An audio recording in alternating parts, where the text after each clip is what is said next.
എല്ലാരും ചോറൊക്കെ ഉണ്ടോ? ഞാൻ ഇന്ന് ചില നേരത്തെ ചോറിനപ്പോൾ എനിക്ക് ഇച്ചിരി ദൂരെയായിരുന്നു പണിയെ. അത് കാരണം ചോറിൻ്റെ അടുത്ത് നേരത്തെ പോകണം എന്ന്. അത് കാരണം ചോറെടുക്കാൻ പോവാം.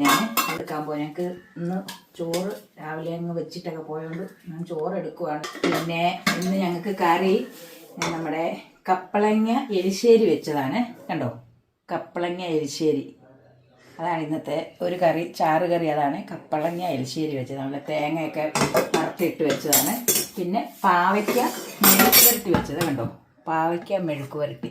നിങ്ങളൊക്കെ എന്താ പറയുന്നത് എനിക്കറിയത്തില്ല. ഞങ്ങളിതിന് പാവയ്ക്ക മെഴുക്ക് വരട്ടി എന്ന് പറഞ്ഞ്. പിന്നെ പപ്പടം, അത് ഞാൻ പറഞ്ഞില്ല, പപ്പടം ഞങ്ങൾക്ക് ഇവിടെ എന്നും വേണം. പപ്പടം ഉണ്ട്. പിന്നെ ഞാൻ തൊഴിലുറപ്പിൽ പണിക്ക് ചെന്നപ്പോഴത്തേന് ഞങ്ങളുടെ തൊഴിലുറപ്പിൽ ഒരു ചേച്ചി എനിക്ക് ഇച്ചിരി മാങ്ങാച്ചാർ കൊണ്ടുത്തന്നു. അതും എടുത്ത് ശകലം വെച്ചേക്കാം, എല്ലാം കൂടെ കൂട്ടി കഴിച്ചേക്കാമെന്ന് വിചാരിക്കുന്നു. പിന്നെ ഇന്നലത്തെ മീൻകറി ഇരിപ്പുണ്ട്, അത് ഇച്ചിരി കൂട്ടിയേക്കാം. ഇന്നലത്തെ മത്തിക്കറി, തലേദിവസം നമ്മൾ കറി വെച്ച് വെക്കുന്ന മത്തിക്കറിക്കാണ് അതിൻ്റെ ഒരു പ്രത്യേക ടേസ്റ്റ് വേറെ. അത് നല്ലൊരു രുചിയാണ് മത്തിക്കറിക്ക്. അതുകൊണ്ട് അതും ശകലം എടുത്തിട്ടുണ്ട്. അതുകൊണ്ട് എല്ലാം ഞാൻ എടുത്തു പാത്രത്തിനകത്ത്.